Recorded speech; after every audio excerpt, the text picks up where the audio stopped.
জানাই শুভ সপ্তমীতে। দেখো আমি রেডি হয়ে গেছি শাড়ি পরে, তো আজকে যাচ্ছি ঠাকুর দেখতে আমাদের বাগনানে। তোমরা আমার সাথে থাকো, দেখতে থাকো আমি কী কী ঠাকুর দেখবো তোমাদের। তো দেখো ফার্স্টেই আমরা লাইব্রেরি মোড় একটু পেরিয়েই বাগনান নটবর স্কুলের কাছাকাছি আর কি স্বস্তিক সংঘ বলে একটা ক্লাব করেছে আর কি। প্যান্ডেল দারুণ করেছে প্যান্ডেলটা। তো দেখো তোমাদের বাইরে থেকে দেখিয়ে দিচ্ছি। এবার ভেতরে ঢুকছি আমরা মণ্ডপে। দেখো ভেতরেও খুব সুন্দর অসাধারণ কাজ করেছে পুরো প্যান্ডেলটার ভেতরে। আর আমরা তো খেয়ে দিয়ে দুপুর বেরিয়ে পড়েছিলাম, কারণ আমাদের বাগনানে বিকেলের পর থেকে অনেক ভিড় হয়ে যায়। তো সেই জন্য এখন সন্ধ্যের দিকে ভিড়ে তো অত লাইন দিয়ে ঠাকুর দেখতে পারি না। আর দেখো ঠাকুরটাও খুব সুন্দর হয়েছে। এরপর আমরা চলে গেলাম বাগনান চিলড্রেন ক্লাবে।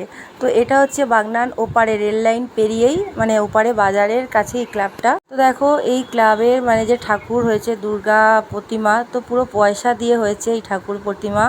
দেখো পুরো কয়েন আর কি। আর প্যান্ডেলের চারিদিকে টাকা দিয়ে কারুকার্য করেছে সব। প্যান্ডেলের চারিদিকটা যতই দেখতে পাচ্ছ সব টাকা আর কি, টাকা দিয়ে আর কি কারুকার্য করেছে। তো এই প্যান্ডেলটা ঠাকুর এটাও আমার দেখতে খুবই ভালো লাগলো। এবার আমরা দেখতে যাচ্ছি যেটা করেছে বাংলার ইতিহাস। এটা হচ্ছে বাগনানে আর কি কলেজের একটু আগে আর কি এই ঠাকুরটা হয় গোপীমোহন স্কুলের মাঠে। তো দেখো আমাদের বাংলার ইতিহাসে আর কি আদলে এই প্যান্ডেলটা হয়েছে। ভেতরেও তো নানা রকমের সব কারুকার্য করা আছে। দেখো নানা রকমের মণি ঋষিদের ছবি দেওয়া আছে। তারপরে সব বাংলার ইতিহাসে যেসব জিনিসপত্র, দেখো এটা ম্যাপ করেছে একটা আমাদের ইন্ডিয়ার ম্যাপ। প্যান্ডেলটা খুবই আর কি ভালো করেছে। দেখো তোমাদের পুরোটাই আমি দেখাচ্ছি ঘুরে ঘুরে। তো এইটা হচ্ছে একদম তোমার ওই চিলড্রেন ক্লাবের পরেই হচ্ছে এই ক্লাবটা, বাগনান টাউন ক্লাব আর বাগনান যুব সংঘ পাশাপাশি দুটো ঠাকুর হয়। তো গোপীমোহন স্কুলের মাঠে হয়েছে এই ঠাকুরটা। দেখো চারিদিকটা ভেতরটা সব আর কি বাংলার ইতিহাসের যেরকম সব জিনিসপত্র হয়, দেখো বস্তা টস্তা সব প্যান্ডেলের ভেতরে ফুটিয়ে তুলেছে নানা রকম সব কিছু জিনিস। দেখো ওপরে এদিকেও সব বিপ্লবীদের ছবি আছে, মণি ঋষিদের ছবি আছে, বিদ্যাসাগর সব কিছুই আছে। দেখো দেখতে পাবে তোমরা। এই দেখো সব আগেকার যুগের ইতিহাসের সমস্ত কিছুই আছে এইখানে। আর প্যান্ডেলের ভেতরটাও খুব সুন্দর কারুকার্য করেছে। এবার চলো তোমাদের আমি ঠাকুরটা দেখিয়ে দিই।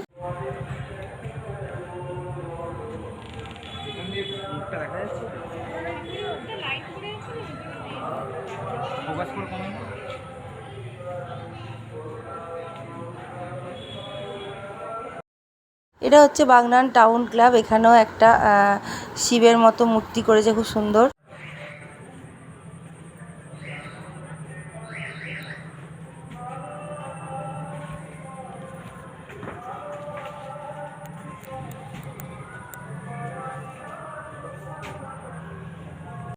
ওই দুটো ঠাকুর দেখে আমরা এবার চলে এলাম বাগনান কলেজের কাছে। তো ঠিক কলেজের একদম পাশেই আর কি এই ঠাকুরটা হয়। এই প্যান্ডেলটাও আমার খুব ভালো লাগলো দেখে। ঠাকুরটা দেখে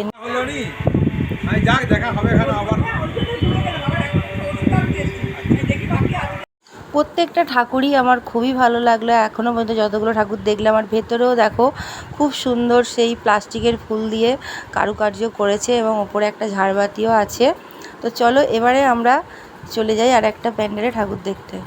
তো দেখো এবার আমরা চলে গেলাম কলেজ পেরিয়েই একটুখানি গেলেই মহাপ্রভু স্পোর্টিং ক্লাব। তো এইখানে দেখো একটা বুদ্ধং শরণং গচ্ছামি বুদ্ধের একটা মন্দির করেছে। তো দারুণ লাগছে। কে বললো? আরে থিম লেখা আছে, আমি কি জানি না। আগের বার একটু ডাউন খেয়ে গেছিল।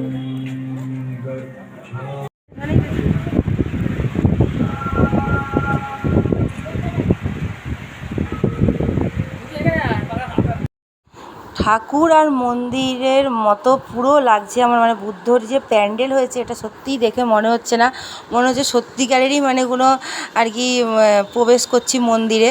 আর ভেতরের দেখো কাজটা এত সুন্দর করেছে, চারিদিকে বুদ্ধর আর কি ফটো দেয়া আছে, এই চারিদিকে কাজ করা আছে। প্যান্ডেলের ভেতরটাও আমার দারুণ লাগলো। এবার আমরা যাচ্ছি খালোর দক্ষিণ পল্লীতে। এখানে করেছে মাটির ঘরে মা।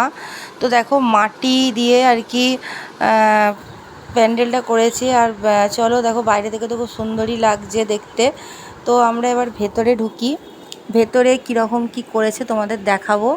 তো সত্যি বাগনান মানে রেল লাইনের ওপারে তোমরা যদি আসো দেখে যাও, খালোর দক্ষিণ পল্লী খুব সুন্দর করেছে প্যান্ডেল। তো দেখো ভেতরে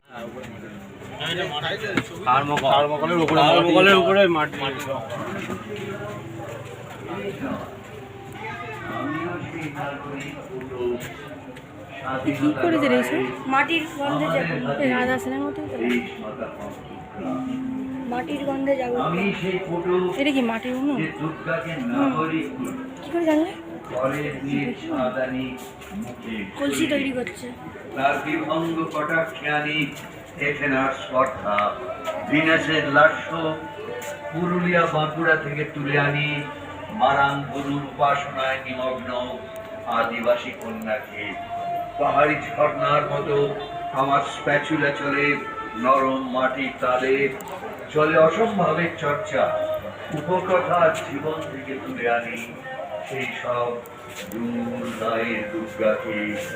হিমালয় কন্যা উমা থেকে তপতপ্তা কন্যা, মদালসা আরাধিকা থেকে বিজয়িনী কন্যা, দেবী থেকে মেয়ে, সতী থেকে সন্তান, যার উষ্ণতা জীবনদায়ী।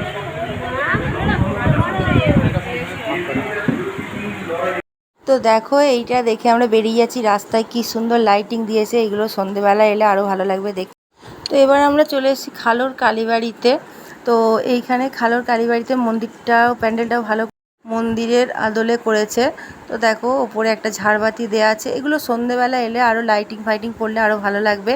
আমরা বিকালে এসেছি তো ঠাকুরটাও দারুণ লাগবে। তো কালীবাড়ি থেকে আস্তে আস্তে রাস্তায় আর একটা প্যান্ডেল দেখলাম, কৃষ্ণ ঠাকুরের আর কি মূর্তির মতো প্যান্ডেলটা করেছে। বাইরে কৃষ্ণ ঠাকুর আছে আর কি, দারুণ করেছে প্যান্ডেলটার কাজ পুরো। তো আর একটা ঠাকুর আমরা দেখলাম প্যান্ডেল, তিরুপতি বালাজি মন্দির করেছে, তিরুপতির মন্দিরের আদলে আর কি প্যান্ডেলটা হয়েছে। তো দেখো এইখানেও প্যান্ডেল আর ঠাকুর দুটোই আমার খুব ভালো লাগলো। বাগনানের এপারের ঠাকুর দেখিয়েছি, এটা রেল লাইনের ওপারের ঠাকুর তোমাদের দেখালাম আজকে। তো বাগনানের মোটামুটি ভালো ভালো যে প্যান্ডেল ঠাকুর হয় আমি তোমাদের অনেকটাই মানে দেখিয়ে দিলাম আমার ভিডিওর মাধ্যমে। তো আমার ভিডিও ভালো লাগলে তোমরা লাইক শেয়ার কমেন্ট করে পাশে থেকো, আর সাবস্ক্রাইব করো। তোমরা সবাই ভালো থেকো, পুজো খুব ভালো করে কাটিও।